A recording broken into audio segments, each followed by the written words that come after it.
It's craft fair season.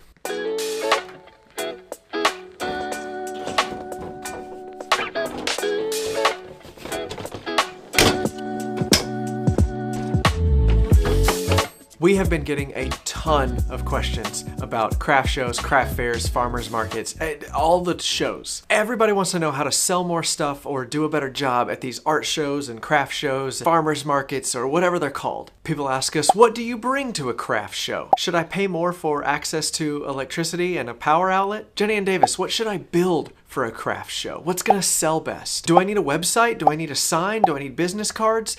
What should I have on my table? Should I get a tablecloth? How much should I charge at a craft show? So many great questions. So we wanted to make a video to answer all those questions instead of breaking our thumbs trying to answer all the DMs. So if you've sent us in a message, I really appreciate you. I hope this video answers all your questions.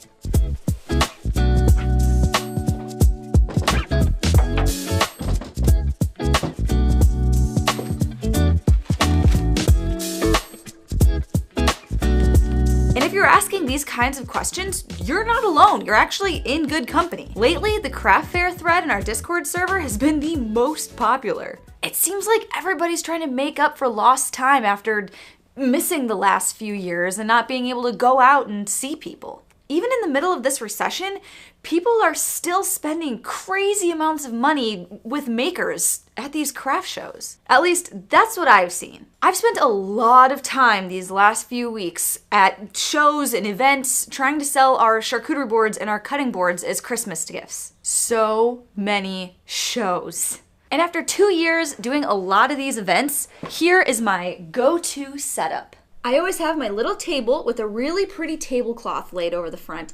And if I have room for a backdrop, I'll set this one up and I'll even wrap it in some fairy lights and stick some flowers and stuff in it.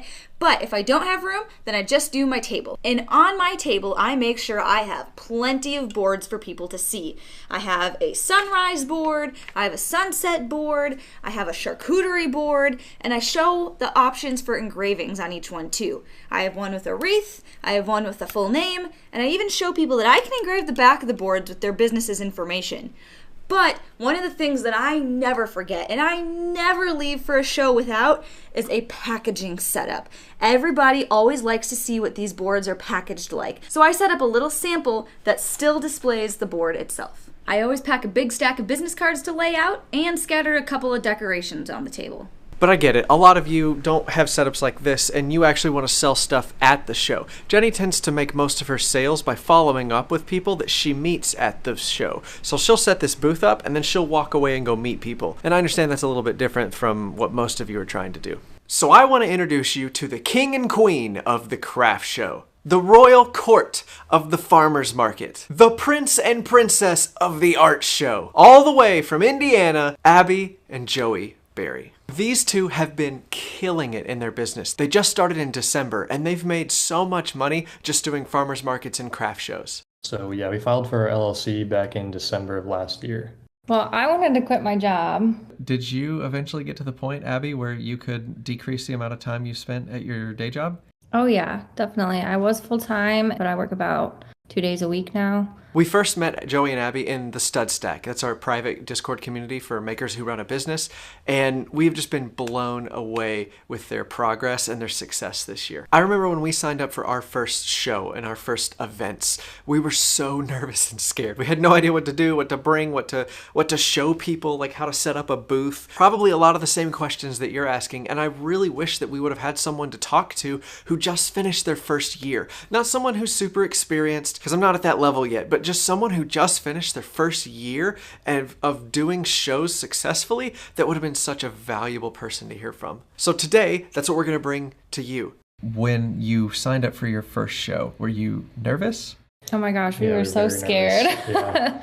We had no idea how it was going to go. Because we worked full-time jobs. We've sat down with them for over an hour and asked them tons of questions about craft shows and craft fairs. We're going to share some of the lessons that they've learned in this first year with you. And full disclosure, we have the full recording of the conversation that we had with them that we want to sell you access to at the end of the show in a micro program. So if you like this video and you enjoy it and you get a lot out of it, we really know that you'll get even more out of listening to the full conversation. But I'll save that stuff for the end. Let's dive into the stuff that you need answers to now.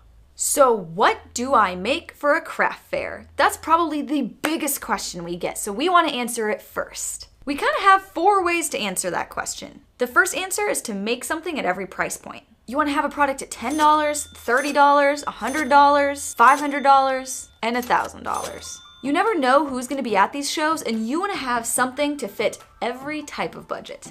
So $10 items, think of easy things. Keychains, toys, ornaments, that kind of stuff. For $30, you can step it up and maybe start to do some puzzles or some games. Or a premium version of one of your $10 items. At the $150 level, these are things like cutting boards or charcuterie boards. Closer to $500, you're talking about one-off art pieces, maybe some scrap wood art or something, really nice like that. And once you get closer to $1,000, you're talking about maybe coffee tables, some sort of custom table, something that they might not buy there in the moment. You can at least start the conversation about selling it to them there at the show. But they physically need to see that item before they even know that that's something they could talk to you about. The second answer is to make impulse buy gifts. We're talking about things that are personalized, little games, things that are super bright and colorful, things that people see and they just cannot resist getting because they like it so much. These are items generally on the cheaper end.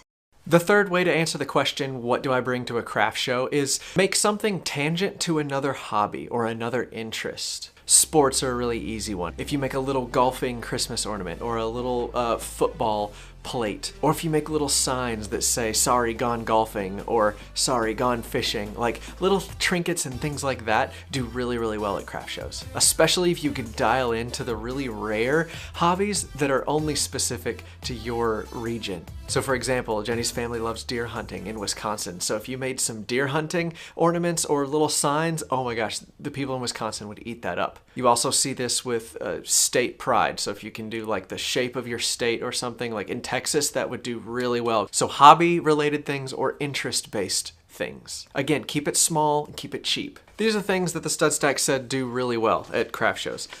Cribbage boards, customized hats, keychains, funny tree ornaments, cutting boards, leads for larger, oh, this is a good one. Okay, so leads for larger items. Like Jenny was talking about with the coffee table that you bring, you don't necessarily sell them anything that day at the show, but you get the conversation started about a big custom piece that their wife has been asking for a long time.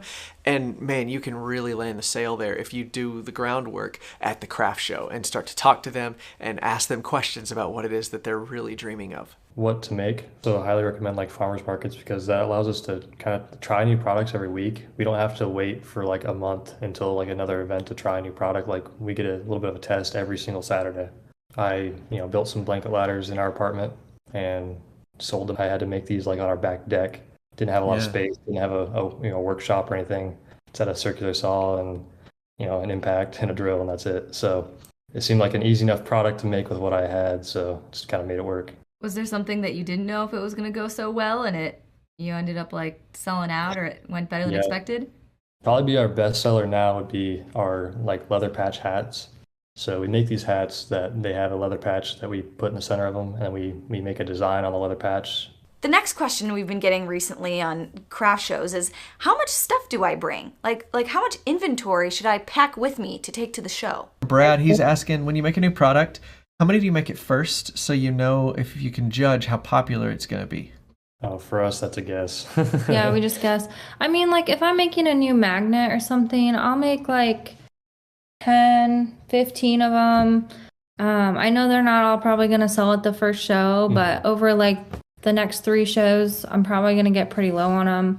So it really just depends. They might not sell great at the first show, but if you keep taking them and keep putting them out, like eventually people are going to buy them. So super quick answer to this question. Bring enough so that if you completely sold out of that item, you would be happy with how much you were able to sell. If it's your first show, don't worry about leaving money on the table. Selling out is a good thing. Just bring enough that you'd be really happy and satisfied if you sold out and had to leave the show early. And the next question is, how do I know if I'm ready? When do I sign up for a craft fair? You're probably not going to like this answer, but I want you to sign up before you feel ready. I actually want you to sign up for 2 shows before you feel ready. If you found a craft show or a farmer's market that you really wanted to be a part of, go sign up for it. A lot of times they'll even let you sign up for them like up to a year in advance. Sign up knowing that you're not ready, and that's okay. But putting it on the calendar, even though you're not ready, and then working to get yourself ready is gonna give you a higher chance of success than not putting it on the calendar and just waiting until you're ready. And we want you to sign up for 2 shows. That way, after you finish your first show, you can immediately apply everything you've learned to that second one. And you can get right back on the horse. And the last question we get is, how do I price things at the craft fair? Well, if you go to jennyanddavis.com/pricemywork, there is a 100% free pricing calculator for you to use. You're probably batching out things and building a whole bunch of projects all at once. So if you click on the advanced settings on that calculator, it'll let you figure out how to price things that you've batched out. This pricing calculator is 100% free for you to use. I don't want your email address or anything. I just want you to charge what you're worth. This is gonna sound crazy, but sometimes the person with the highest prices at the craft shows gets the most sales because it's perceived as the highest value or the highest quality. I know, it's crazy, but price high because you deserve it. And now the last tip that I'm gonna share with you guys came from somebody who spent $10,000 on their booth at one of the largest craft shows in the state of Texas. It's basically this person's full-time job to run these booths. The event is called Round Top. It's a world-renowned interior design event that happens twice a year here in Texas. And the super secret advanced tip that she told me, remember, she's spending $10,000 on her booths. Don't use a pop-up tent. I know that sounds insane, but we'll explain why that works in the micro program. Sorry, gotcha. But if you're watching this far, you're going to enjoy the micro program. I really hope to see you in there. We really believe that you could become king of the craft show if you implement all of the lessons we talk about in the micro program. We have the recording of the entire conversation with Joey and Abby. They made over $20,000 in their first season doing shows. We have a craft show specialist guide for you to print out, and we even have a quiz for you to test your knowledge to see if you're ready to become a king of the craft fair. So if you've been wandering through these craft shows and you're lying awake at night thinking, man, I could do that too, this micro program is for you. Right now, if you click the link below and use the code KINGOFTHESHOW, you can get the micro program at 50% off. This sale is not gonna last long. It's actually gonna end on Black Friday. So hit the like button if you like this video. We've got to get back to fulfilling our hundreds of Christmas orders that have to go out like next week. I gotta go finish 100 boards right now. So Yes. we will see you on the next one. Ask me how I do it, I just stick to the plan.